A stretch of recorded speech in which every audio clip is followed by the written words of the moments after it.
Hello, and thank you for assisting to this presentation. My name is Rémi Raphael. I work as a postdoc at the University of Hong Kong, and today I will talk about using fused deposition modeling and laser sintering to print three-dimensional PCBs. So first, I will give an introduction about what do we want to achieve with printed electronics. I will develop a little the concept of hybrid printing, and in particular the two steps printing method that I developed. And I will present the results, what I can print, and what are the use of it. So if you look around you at any electronic devices, you will see that they share a common structure. There's generally a PCB populated with electronic components that's here for electronic and logic functions. And there's a casing that is here for ergonomic and mechanical purposes, and that's made generally out of plastic. If you use commonly available printers, you can easily make the plastic casing. Eventually, you can find printers that are able to print PCBs, but there's no way you can print a whole part. And that's really kind of a shame, because if you could, from an industrial point of view, it would completely change the supply chain. You may not need to have stocks anymore. And probably more excitingly, from a mechanical engineer point of view, printing the whole part allows new geometries and new functions. And of course, if you want to go on the moon or on Mars, that would be something very handy to have to take with you. So, as I said, we cannot print a whole object yet, but we still have a lot of printing technologies available to us.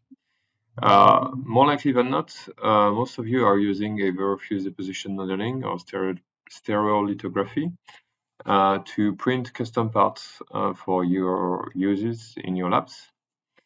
Possibly, if you work with technical inks, you probably use direct ink writing or maybe inkjet printing to make either printed interconnections or maybe even printed electronic components.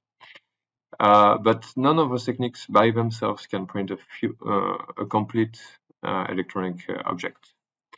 However, if you take those technologies, you hybridize them together, and perhaps you use some complementary methods like electrodeposition or laser treatment, then it's possible to print a whole functional object. That's the concept behind hybrid additive manufacturing. And here's an interesting example of hybrid manufacturing from Wang et al., recent 2023. Where they use VAT photopolymerization, which is basically a derivative of stereolithography, laser activation, and electroless plating to form a complete electronic object, 3D object. So to summarize the process, first the part is printed out of a liquid polymer.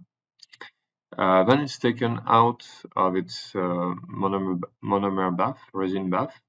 It's washed, put under a laser, and the laser is used to selectively define the areas that will then be covered in metal. At the end of this process, the whole part is put into an electroless plating bath, kept there for half an hour, to deposit copper. And then it's finished. You just need to add your electronic components, solder them, and you have a fully functional circuit. So this method is very powerful, but it's not very scalable. And part of the reason why is the change of printing environment. So initially, the printing takes place in a liquid resin bath. Then you have to wash it, remove the supports, and do an alignment process to do laser activation. And at the end of laser activation, which takes place under a normal atmosphere, you go back into an electroless plating bath. so liquid environment. And this process induces some pretty strong design limitations. For example, it's impossible to make embedded vias, simply because at the end of your electrolysis plating process, where your vias are deposited, you cannot just go back to the polymer bath and continue printing. It just doesn't work. So the method that I've developed is also a hybrid manufacturing method, but it's based on fuse deposition modeling. Fuse deposition modeling is very powerful, it's very popular, it's used for mechanical parts, but to make an electronic device, you really need a highly conductive material. So I'm not the first one trying to make conductive materials. There's a whole class of thermoplastic composites based on percolation that have been developed for electronic applications. Percolation composites are composites made of a thermoplastic matrix with conductive particles, conductive fillers. And when the density of particle is high enough, they begin to touch each other and form conductive path inside the material, and it becomes macroscopically conductive. The most performant filament available commercially nowadays is called Electrify. It has a resistivity of 0.006 ohm centimeters. It's impressive. It's very practical, well, useful to make printed sensors, but it's just not enough to replace copper in traditional applications in electronic. The interconnections are just too resistive to be a replacement. So the issue with those composites really is the thermoplastic polymer that's present in between and on the surface of the particles. They really impede the conduction too much. So the idea I began to develop is pretty simple. Is it possible to remove the matrix, the polymer matrix, after the printing step using a laser? So it's fairly easy to test this idea and see what happens, because there are commercially available PLA copper composites. So I did just that. I tested it. Here is a printed sample on which I've used a CO2 laser to etch lines. So what we can observe from this is first that it is possible to selectively remove the PLA. Here you have an SEM picture of the inside of the groove, the etched groove. And you can see from the high density of particles here that we can remove the PLA and be left with only copper. However, those particles do not get bridged together. They are loose. They don't connect each other. And a good chunk of them are actually blown away by the gases produced by the evaporation of PLA, and yeah, it doesn't form a solid material. Additionally, if you look under an optical microscope, you can see that they change color, and that's because they oxidize, and when they oxidize, they no longer conduct electricity. So based on those observations and also on a lot of experiments, I managed to come up with a recipe for PLA copper composite that's compatible with laser sintering. So the first issue was the particles that get blown away during sintering. And to correct that, I began by using specific particles, copper particles, made by electrolysis. Because those particles have a dendrite geometries with a high aspect ratio, and when you put them together, they interlock with each other, and they form a porous network from which the gases can escape, and they still maintain each other so that they don't get blown away during the process. Second issue is that the copper gets oxidized because of the oxygen and the heat during sintering. And to correct that, you need a reducing agent. Reducing agents are common in the context of copper inks made for printed circuits. But the reducing agents used in those cases are most often formic acid, copper formate, or those things. Sadly, in my case, it's not applicable because if I used formic acid, it would just evaporate during the printing process, the first step, FDM process, which takes place at about 210 degrees. So I had to find something else. And the literature hints at the possibility to use starch and cellulose as reducing agents in the specific context of laser ablation. So I could not identify the exact chemical process that happens because it's quite complex. There's a lot of gases produced during the laser evaporation of starch and cellulose. But I confirmed experimentally that it works. So I am using starch as a reducing agent. And lastly, there's a third issue that has to be accounted for. The heat from the laser is not enough to actually melt the particles, or at least not to melt them, not to sinter them. So to correct that, I actually add copper oxide. In the presence of starch and during sintering, the copper oxide is reduced, and the newly formed metallic copper is deposited on the pre-existing metallic copper particles, and it forms bridges between them, and it allows the final material to be porous but fully continuous and also fully conductive. To use this this material and this process, I had to make a custom printer. So I made one using two FDM extrusion heads. One is used for classic dielectric PLA, one is used for my composite. And the printer also has a laser head that is used for sintering. And this way, I'm able to do the whole process with this machine.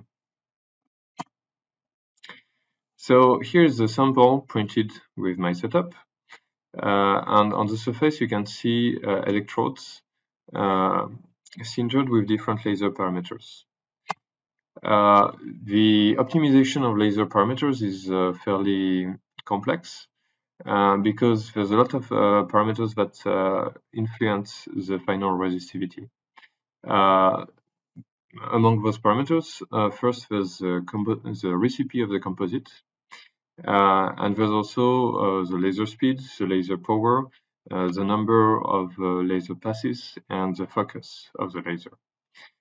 So I don't really have time to go into the details, but here you have a graphic representation of the evolution of resistance for one such pattern as a function of laser power, laser speed, and the number of sinterings.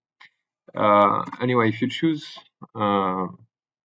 well your parameters, you get a porous network. Here you have an SEM picture of the surface, the top surface of the sintered composite. And resistivity can be as low as 4 times 10 to the power of -4 ohm centimeters. So one order of magnitude better than the best performing FDM filament. Okay, here's the test structure I printed to demonstrate the resolution of my setup. So the printed composite can be deposited with resolution of about 400 microns, but the sintered areas are defined by the laser spot and can be as small as 260 microns. And the insulating space unsintered space in between can be as low as 100 micron. Additionally, it's possible to use this method to embed conductive tracks inside your printed sample. And it's also possible to print over bridges, to sinter over bridges, so you can make complex circuits, electronic circuits. This material is also compatible with tin soldering, so it's really fully compatible with classic electronics. So to demonstrate the sintering process, here is a video. In the center here, you have an electronic circuit that I made. So it's printed, then I added the components and I soldered them. And the function of it is just to make the LED blink. But I can use the laser to draw a new path into the printed circuit and change the frequency at which the LED blinks. Okay, the next challenge for this technology is to actually have a real 3D printing method, and this requires to have a good contact between successive printed layers. So here you have a figure from a publication I recently published. And I was able to achieve electric contact between two planes separated by about 1 centimeter and 100 layers. So it works, but the resistance in this case, so between those two planes, was about 10 ohms, which is still quite high. And to understand why, you can look at this picture. This is the macroscopic view of a cross-section of a sample prepared with the same technology as this one. It's 5 layers that have been printed and sintered subsequently. So first layer is printed, it is sintered, then I print on top of it, I sinter again, etc., etc. You can see that in between each sintered area, there's a darker zone that is not fully sintered. And this causes a high resistance between subsequent layers. This is something I've been working on, and I have recent very positive results. On the right side here, you have same type of sample, so subsequent layers printed and sintered. Using a different composite recipe, I've used Cu2O instead of CuO in my composite, and I've also used a different laser. And I observed a decrease of 1 order of magnitude in the resistivity, and the contact between layers is also very good. However, those are still preliminary results, and I cannot give you more details for today. So I will stop here, and I will thank Paddy Chan, who is my supervisor at HKU, as well as all the members of our lab, and the sponsor for this project, the InnoHK program from the Hong Kong government. And now is the end, and if you have any questions, I would be happy to answer.